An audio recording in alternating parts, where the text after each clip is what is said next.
Hello Alabama. Despite Bama's victory, they still have room for improvement, and Mark Ingram made an analysis for the team to reflect and improve. They're not playing winning football. Did you see it? Before the news, subscribe to the channel. The Alabama Crimson Tide, a team accustomed to victories and topping the tables, finds itself on shaky ground this season under Kalen DeBoer. Even with the recent victory over Missouri, we have to reflect because Bama was beaten by Vanderbilt and more recently by Tennessee at Neyland Stadium, and questions arise about what is weakening the team at a crucial moment.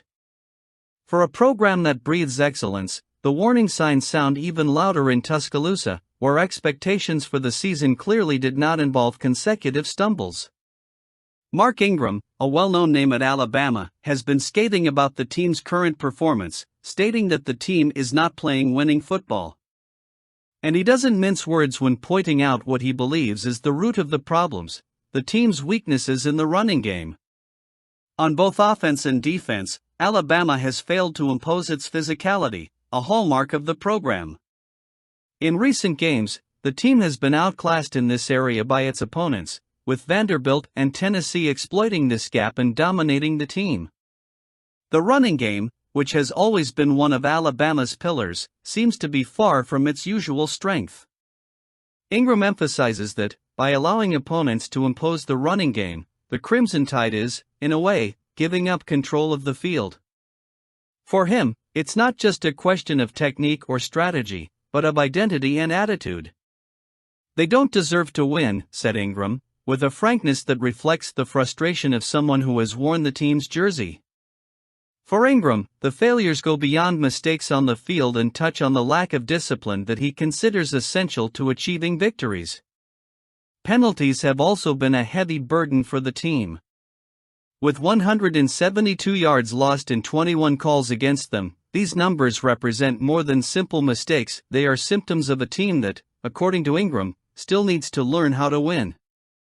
Penalties in decisive moments, such as Kendrick Law's personal foul that led to a harsh 15-yard penalty in the game against Tennessee, undermine the team's chances of recovering and fighting for victory until the end. For a program that historically prides itself on near-impeccable execution, these failures weigh even more heavily, highlighting the need for urgent adjustments. Ingram, with the insight of someone who knows Alabama's legacy intimately, suggests that if there is no quick change in mentality and execution, more stumbles could come. He mentions key aspects such as discipline, penalty control, ball protection, and dominance at the line of scrimmage. For him, these are the pillars of winning football that Alabama has always cultivated and that, at this moment, seem far from the team's current reality. If there's one thing the Crimson Tide knows how to do, it's bounce back in difficult times. And, although this start to the season has brought a series of unexpected obstacles, DeBoer and his coaching staff have the chance to show that Alabama is still synonymous with excellence and overcoming in college football. Even with the victory, let's analyze what Bama can improve, so that it can continue to beat other teams. Speaking of injuries at Bama. At a time when the Alabama Crimson Tide are looking for stability and consistent winning, the loss of Cole Adams represents an unexpected and significant blow. During the 34-0 victory over the Missouri Tigers, Adams, a key player in the offensive scheme and on kick returns, suffered an injury in the first quarter that kept him out for the rest of the game. Adams' absence, even though it was recent, has already made coach Kalen DeBoer ponder the effects of this absence on the rest of the season. In his post-game update, DeBoer was cautious but realistic when discussing Adams' situation. By all accounts, the lower extremity injury is not just a minor setback. It's probably going to be something, we'll do more evaluations, but it seems like it's going to be something that could take a while for him to miss, DeBoer said, making it clear that the recovery process could be longer than expected. And for a team already facing challenges and looking to maintain a strong roster for the season's battles, this news is not ideal. Adams' impact this season has been remarkable, even with a limited number of receptions. With 6 catches for 94 yards, he has shown himself to be a nimble and reliable threat, capable of extending plays and gaining ground in crucial moments. However, his role goes beyond the offense. As one of Alabama's leading kick returners, Adams has brought reliability and dynamism to the team's specialist team. With 11 kickoff returns for 58 yards and 1 punt return for 15 yards, his presence has given the team an edge that will now be missing. For Alabama, Adams' absence will require a reorganization of game plans and possibly at some positions. DeBoer and his coaching staff will need to dig deep into the bench and find replacements capable of at least filling the void left by the wide receiver. However, with Adams' specific talent for returning kicks and playing a versatile role in the offense, finding that cover will be no easy task. Alabama's season continues with many challenges ahead, and the loss of Cole Adams adds yet another obstacle to the team's path. The depth of the roster and DeBoer's adaptability will be tested, but as always, the Crimson Tide will show resilience. If history is any indication, Alabama has faced tough times before and found ways to overcome them. Fans can only hope that Adams will bounce back and that the team will continue to show the strength and determination that is a hallmark of the program. Game on. What about recruiting? The latest to receive an offer from Bama is Edward Baker, a promising offensive line prospect from St. Francis Academy in Maryland. With his offer from Alabama announced last week, Baker joins an exclusive list of young players with great potential and interest from programs like Miami and Tennessee. The offer, described by Baker himself as a dream come true, represents much more than just an opportunity. It is a recognition of his talent and continued effort to reach the highest level of college football. You see, these guys are proud to probably be new Bama recruits. For Baker, the offer from Alabama is a personal milestone and a testament to his development as an athlete. He admitted that he always considered Alabama an unattainable goal, something that makes this achievement even more special.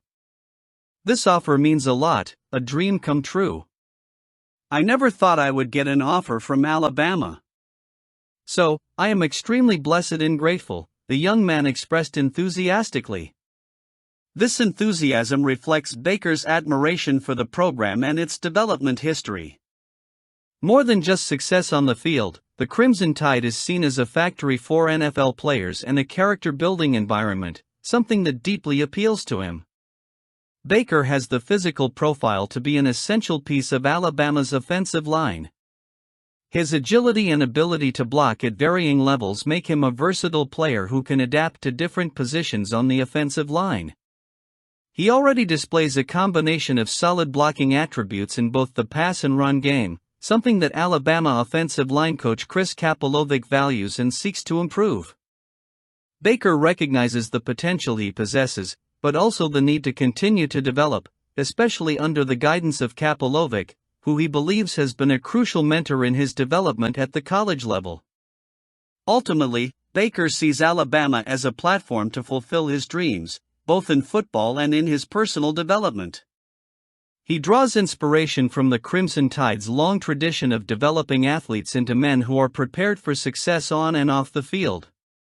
The possibility of being part of a program that consistently places players in the NFL is, for him, an indication that he is on the right track.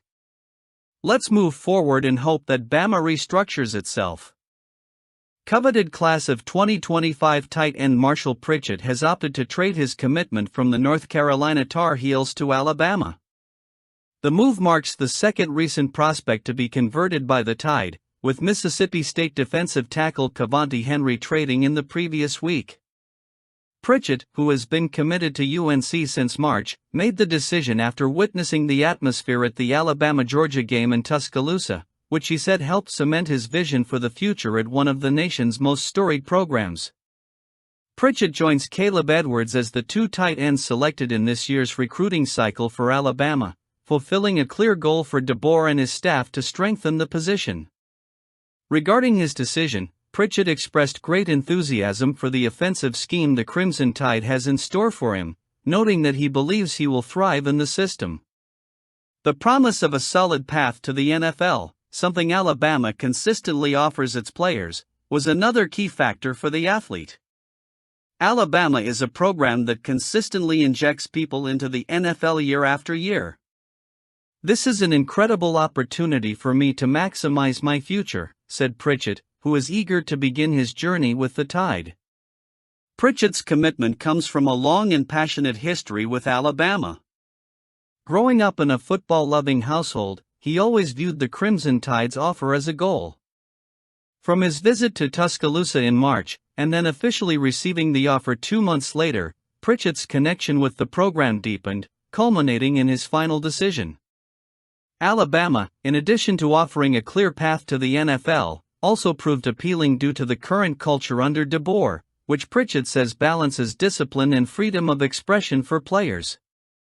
Pritchett sees this culture as a key differentiator in a rapidly changing college football landscape.